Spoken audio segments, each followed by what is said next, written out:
invest in and follow principles. That has proved to be pretty successful. This landlord's going to make almost $2 million over the next 12 years for doing something one time. And that's like residual. This guy's got another 7 retail spaces and he's got 10 stories of apartments above it. And I'm like, man, I'm on the wrong side of the coin, right? I need to own real estate, not broker it. You start doing deals that are absolutely life-changing, like that put you on the path for intergenerational wealth. Welcome to the Real Estate HomeRuns podcast. I am your host, Louis Van der Horst. This is a podcast for busy professionals who want to learn about passive income producing strategies that have helped others crush it in the real estate world. Whether you are a new or seasoned real estate investor, this is the podcast for you.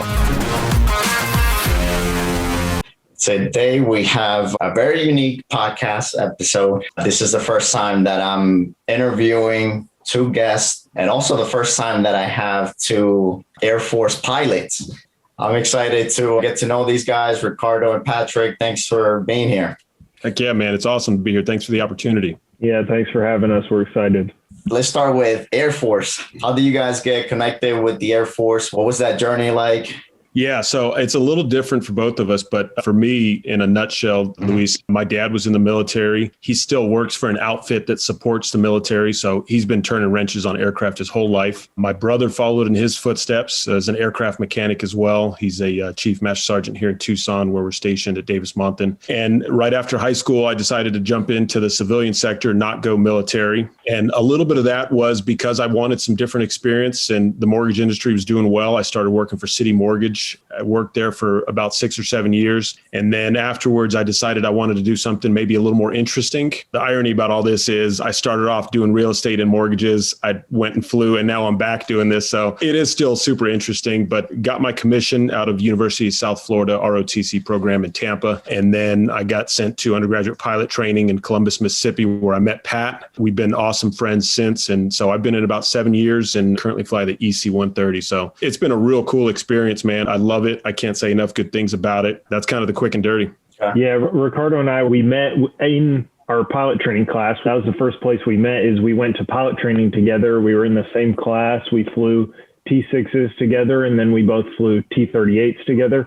And then we actually both became instructor pilots together. So I was teaching on the T38 and Ricardo was on the T6, teaching brand new students how to fly. And then they would leave after we were done with them as full pilots, and they would go on to their aircraft. So we did that for about 3 years after pilot training. And now I'm flying the F-16, enjoying that. But Ricardo and I became best friends, built that bond, and then decided to become business partners not too long ago. Do you guys have a favorite aircraft that you like to fly, or they're pretty much all the same? Yeah, that's kind of a loaded question. You know, it's like, hey, you have to love the aircraft that you're flying. But the EC-130 is awesome, man. It's a bus, essentially. So I'll be quick to tell you, I do miss flying upside down. I miss some of the attributes of the nimble, maneuverable aircraft. So I had a blast in the T6. EC-130 is a little easier on the body, on the back, on the neck. But yeah, Pat can't say that.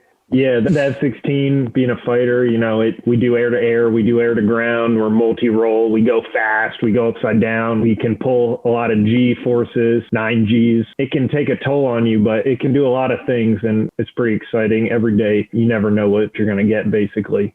You have to be on your toes. Yeah, things happen quick going over the speed of sound, you know. So where did the name Vector come from? Vector equity? I don't know. When we thought about it, Luis, we came up with a couple of different ideas and approaches to it. And the goal was to represent what we do. In aviation, you know, you can fly a vector and equity together both represent precision, aim, navigation, but the creation of wealth over a period of time.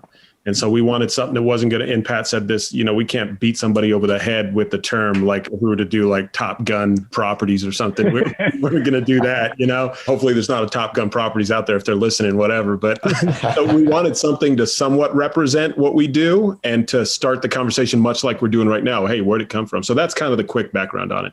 And what kind of deals you guys look for whenever you're evaluating multifamily properties? Yeah, our big thing is we're trying to get value add opportunities, and we're trying to build generational wealth and passive income. So we're not looking for the quick buy, flip, and sell. We're more looking for the buy, reposition, do some of your light value add, get the property looking nice, getting a better experience for our residents in the process, building better and sustainable multifamily housing, and then also being able to refinance that, get your money back, your equity back, and then continue to hold that and build that generational wealth. Because there's a great quote, the money isn't in buying and selling, it's in holding. So that's really our goal. A lot of these big companies do the quick 5-year out, and that's great, but we're looking for more of that longer term hold. Also, Luis, something to kind of capitalize on there too is it's important to recognize where we're at in our careers, right? So we have our W-2 pay as Air Force officers, which necessitates a certain amount of time from us every week. You know, Pat may be flying 2 or 3 times a week, or a sim 2 times a week. I'm flying nights 1 week. So we can't fool ourselves either. That is the primary job that we fulfill as officers in the military. And then we don't even consider this. This is not a side hustle for us. This is our career. It's just we're creative with the way we approach our time, and 2 heads are better than 1, right? And so over time, how we approach it, our goals and our vision is going to change as we get closer to when we make our exit strategy out of the Air Force. So that's just something to kind of touch on there with respect to what we're doing with our time and how we change that over a period of time. And it's a unique position because you're able to leverage your W-2 job to be able to fund,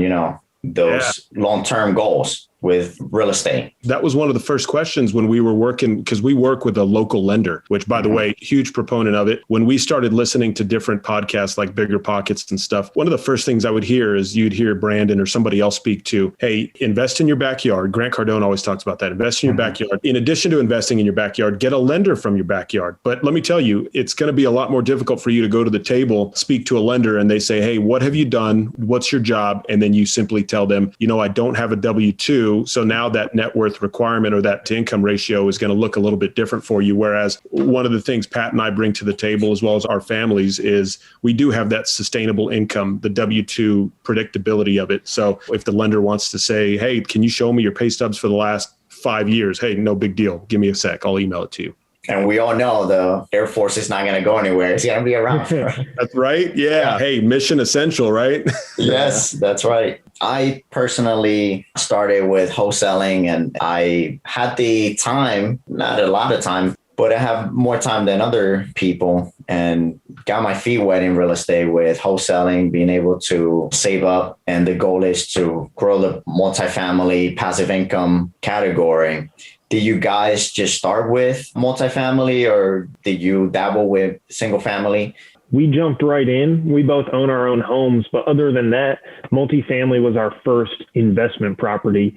And we were able to do that through our education, listening to podcasts like this and reading the books and watching YouTube and just educating ourselves, but then also talking to others. We found some people that were already in the space that we knew that were investing in real estate, and we talked to them. What do you wish you had done sooner? What is your advice for us? So we found that was really what helped us catapult to multifamily first off the bat, and skipping single family homes and duplexes and quadplexes. Not that there's anything wrong with those. There's still plenty of money and opportunity in those spaces. But we found for us, the economies of scale of multifamily just completely was the biggest factor in making us go that way first, and skipping over all the smaller stuff and getting straight into that commercial 5+ units.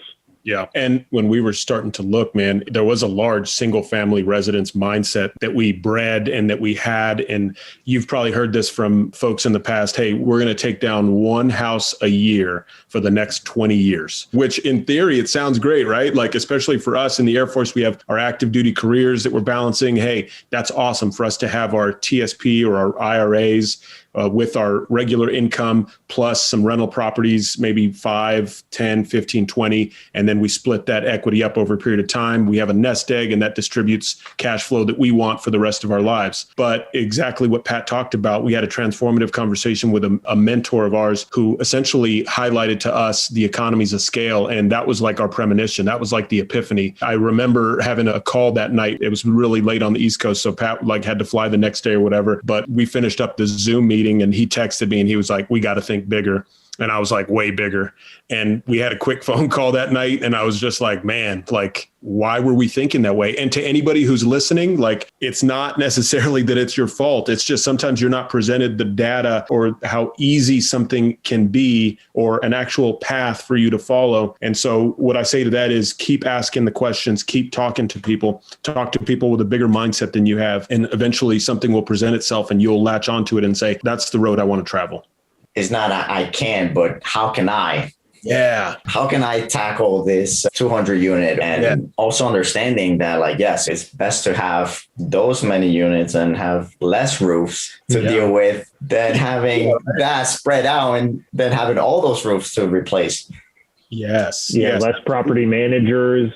The maintenance team can go to one place and take down 100 doors versus having 100 family homes all over the place. I know Rod Khalif talks about that a lot when he built his huge single family home residence. It would take him one day what he could get done in an hour with his multifamily just due to that. The maintenance guys didn't have to drive all around. Tony Robbins says this, Luis, and this is something that kind of rings true with me. And he says, your state of mind determines your execution. And you can have a small state of mind or you can choose to have a large state of mind. And this is something that Pat and we have to continue working on this in terms of that mentality is you don't want to just think like 100 times bigger, right? That's kind of unrealistic. 10X, I think is great. You think about it from a Grant Cardone perspective. Is this goal large enough right now? And is it realistic for me to achieve? But at the same time, it's a two-way road with me and Pat. And we have a really good partnership that we bring to the table whereby there are some things that he provides and that I may need some help with and vice versa. And one of them is that state of mind and thinking, hey, look, how big can we think right now? Can we stretch our dollars? And exactly like you said, instead of asking yourself or saying, I don't have the money, how can I get the money? Because there's a lot of people out there. We were talking to a dude the other day. No kidding. He told us, I have more money than I do time. So if you can give me a deal synopsis in 5 minutes, I'm willing to part ways with that money, which is awesome, right? That's what every investor wants. Bring it on. I'll pitch you the best deal I can and we'll form a partnership.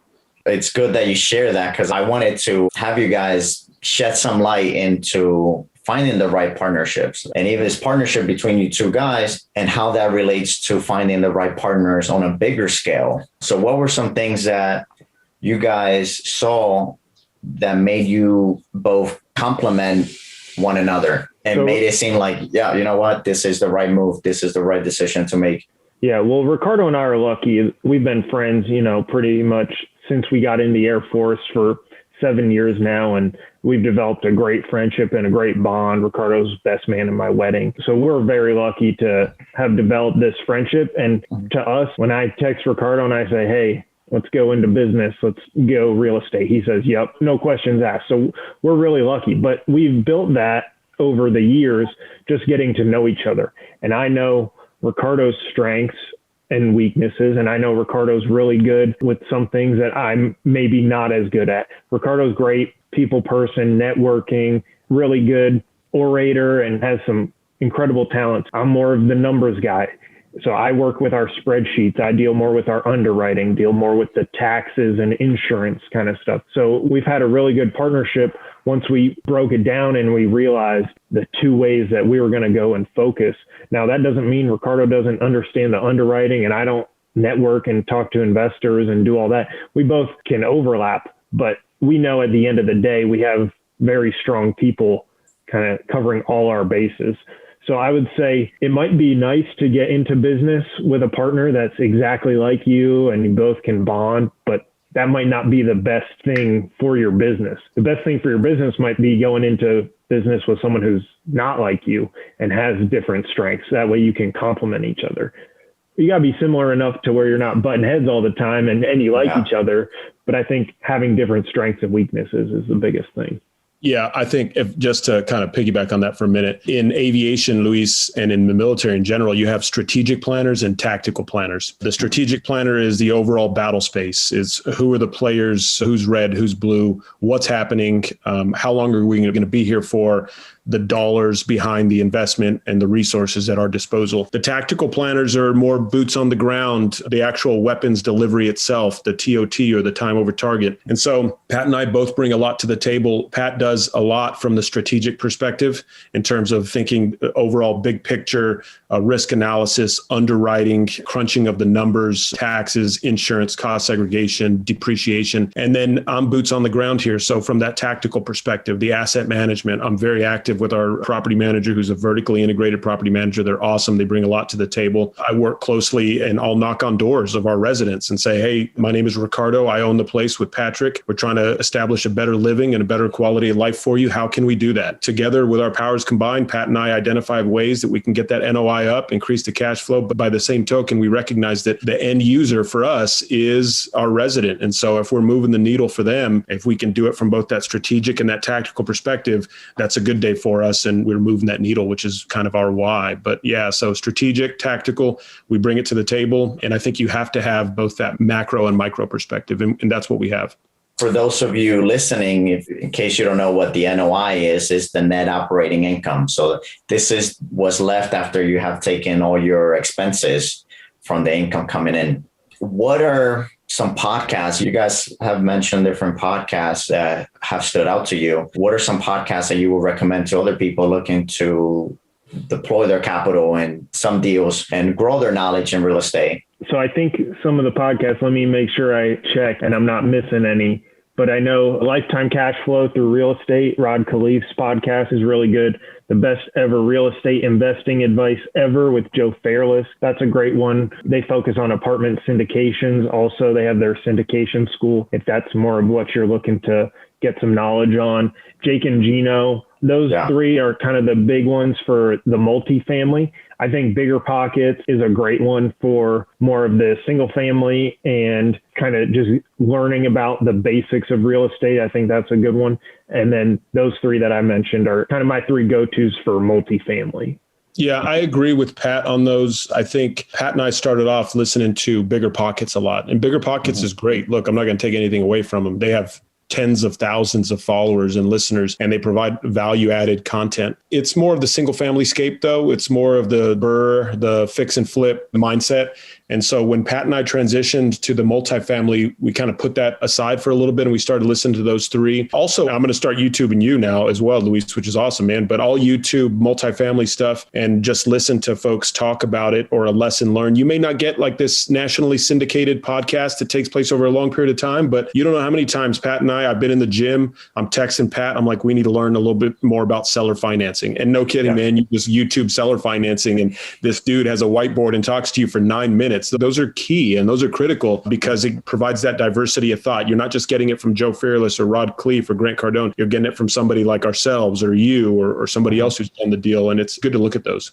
That's so good. And self-education will make you a fortune. I'm telling you, man. I'm telling you. There's something to be said about also knowing who you're listening to and kind of what they're doing. Mm-hmm. We found that a lot of times we would go back and listen to podcasts from even 2019, 2018. The market's different now. The market's way hotter. So I think it's important to also get some people who are actively investing in what you're looking for. It's great. This guy might have 10,000 doors that he's built through the last 50 years, but he's going to be talking about things that maybe aren't applicable to today in this market and post-COVID or whatever it may be. So I think it's important you get that diversity like Ricardo's talking about. And it's so interesting, too, when you listen to these podcasts, like without looking at the date, I can tell you if it's pre-COVID or post-COVID. The overall tone is just completely different. It's much more of a seller's market right now. You have, tighter restrictions from lenders, higher DSCRs, debt service coverage ratios. When I first started with the Bigger Pockets, I thought, you know what, I'm going to rewind back to the very beginning. And I stopped doing that after like episode 2. And I was like, this is just not as relevant for me anymore. Times are changing so quickly now, and you have to stay as relevant as possible. And those that were already in the online world seem to just soar through things. Mm-hmm. Yeah.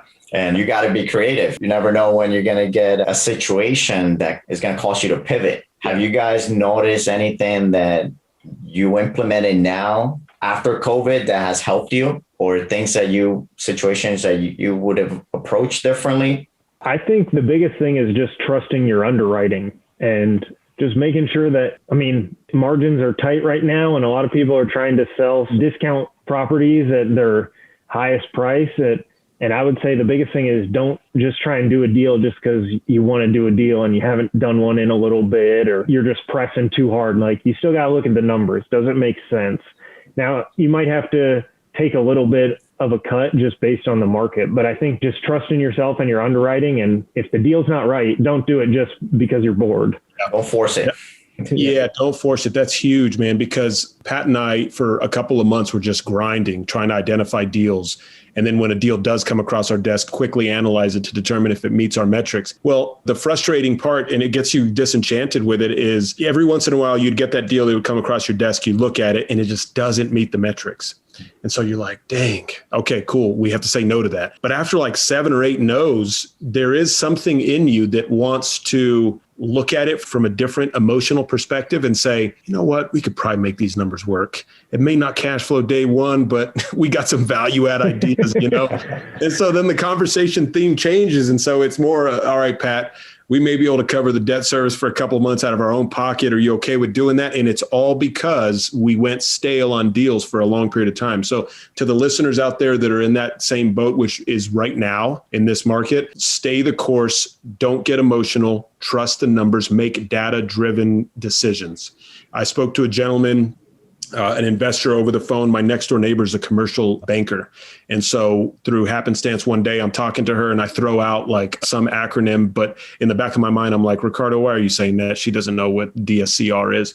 And she was like, well, what DSCR is the min threshold? And I was like, do you know what DSCR is? And it was foolish of me to say that because she's a commercial banker, but she said, I specialize in multifamily. And I'm like, oh my gosh, why didn't you tell me? So the remainder of that conversation that evening was monopolized. He's my buddy and it's his wife. And I'm just talking to her across the dinner table for like 2 hours about the market in the Northwest versus here. But essentially trust the numbers, make data-driven decisions as opposed to getting emotional with it, because you'll lose heart, you'll lose faith. We're humans. We go through troughs and we have our lulls. And that's why the strength and partnerships that Pat and I bring to the table is so good, because you need a partner that way. You need a partner who's going to help lift you up. And it could be I'm on a down day and Pat says, it's all good, bro. We're going to get through this. I'll handle these tasks today. We'll regroup tomorrow, or vice versa. So look for somebody like that. Look for that attribute in somebody when you start a partnership. And there's no going around that in the Air Force. I'm sure they drill you with mindset. Yeah, no, you can't even say that in the Air Force. You got to salute crisply and you got to be there. There's no negotiation at all. The one thing they talk about a lot is the wingman mentality. Like, you always have a wingman with you to check your six, look behind you and check for an enemy and look out for you. And if they see things going wrong, they speak out, and everyone's allowed to talk about things that are safety of flight or anything. Everyone has that ability. And that's the same thing for Ricardo and I. If we see something in the other one, like, we're both allowed to comment on it and address it. You can't be afraid of either hurting feelings or I don't want to upset them even more. You have to just be able to have the tough conversations with each other and talk about it. Those build accountability and rapport and strengthen relationships. Yeah, absolutely. Yeah. To wrap this up, what are 3 things that you guys feel have helped you hit real estate home runs, whether it be mindset or tangible things that you have applied as you're managing your properties or communicating with other partners in your teams, service providers, or as you're analyzing deals? Anything that you guys want to share? Yeah. So you hear a lot of big time investors, dudes with deep pockets, always talk about just take action. So I'll let that one be, just take some sort of action. But there is one that I don't see a lot of people implementing, but there is a value that we bring to the table that is not necessarily a monetary value that you can capitalize on. I hear it all the time. We talk to investors from all over the country and they got a lot of heart, but not a lot of capital. And that's okay. Right? You may not have the cash to invest in a deal for a syndication or a joint venture, but you might have a subject matter expertise. And that's something that's within our control. There are things in military that we recognize are out of our control in the battle space that add to that fog of war. And then there are things that are within our control. And if we can control what's within our control, we are that much stronger. And so, for example, in our squadron, we have, 69 pilots, give or take. You can't quite become an expert in every facet of that aircraft. Pat flies the F-16. He's not going to be, I'm sorry to say it, but an expert in all weapons deliveries, in the gun, in a missile, in a bomb, in the radar that he has on board his aircraft. Oh, not to mention all the systems, hydraulics, electrical configuration. There's so many different aspects of an aircraft. So what we do is we kind of piecemeal it together, and each person has a subject matter expertise. And so when you go into the squadron and you're looking for SLED or you're looking for Captain Torres, essentially you say, or when you're looking for information on a certain topic, you can go to a specific person who has that expertise. And so how do I tie it into real estate? It's like this: study something that is going to allow for you to add value to a relationship with a potential investor or a partner. And then you're the dude who understands seller financing. You're the dude who understands a master lease option. You're the dude who understands underwriting and risk analysis. And so when you do that, you now add value to a relationship, and then that quid pro quo begins to happen. Then it reciprocates. You meet somebody who has no time but a lot of money, but who says, you know what, you got a lot of experience. I would like to use that. You can use my capital and you do the sweat equity and we can make it happen. So I think that. And then the second piece is, I see a lot of people doing this, but when you network, I think it's important to network with the intent to provide value and help, not to expect it in return. That's good. When you do that, man, what you end up finding is you may swing and miss 6 times, but if your swing and miss is tied to an idea that you have in your mind, which was, I need to secure $500,000 for a down payment, or I need this person, forget about that for a moment. Just network to add value and provide assistance to somebody, and it'll come back to you. And then I think the third thing for me would be to just reach out, ask for help, talk to those mentors, find someone, listen to the podcast, join the Facebook groups. They're out there. People want to help. Email Ricardo and I, we'd be happy to have a call with you. We'll call. We're not going to try and sell you anything, or everyone wants to help. And like Ricardo said, network with the intent to help. So people want to help you. So just reach out and ask and set up those calls, go to the meetings, go to the meetups, read your books, do whatever it takes to find the people that have information that you want and need. And you never know how your strength may be something they're looking for as well. Yeah. Or vice versa. They may give you one nugget that may change your life, but it all happened because you took action, like Ricardo was saying. Yeah, you take the action, and then you're absolutely right, Luis. That's another good point. You could have this 20-minute conversation with somebody who you may not think they bring a lot to the table for you at that moment, but they say something like, you know what, my aunt is looking to offload these properties and it's not on the market just yet. Would you like to take a peek at them? Or, hey, my best friend was actually talking to me about that same scenario the other day. Hey, do you mind if I talk to your best friend? Can I speak to him for something? That's where those opportunities lie, and that's where they exist, and that's where it's up to you. You would never have been presented that opportunity if you would not have taken that call, if you would have not jumped on that Zoom meeting, if you would not have had that meeting over a beer or over coffee, because you never know. It's out there. You just have to kind of dig and find a little bit. So how can people stay in contact with you guys? They want to know what you're up to. They have a question, or maybe want to share something with you that stood out to them from this interview? Yeah, they can just email us, check out the website, vectoredequity.com, Patrick at vectoredequity.com, Ricardo at vectoredequity.com.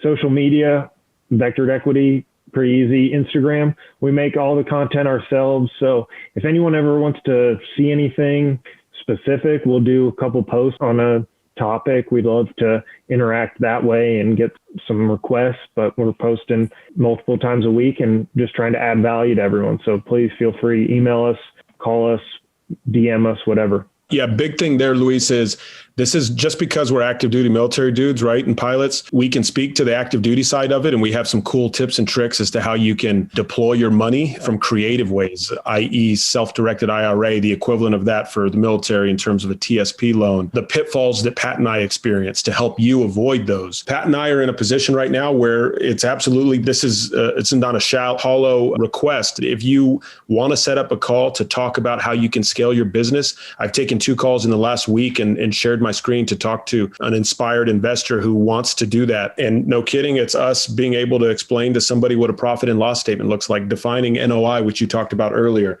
how to reduce your operating expenses, how to negotiate with the property manager to lower that as you scale up.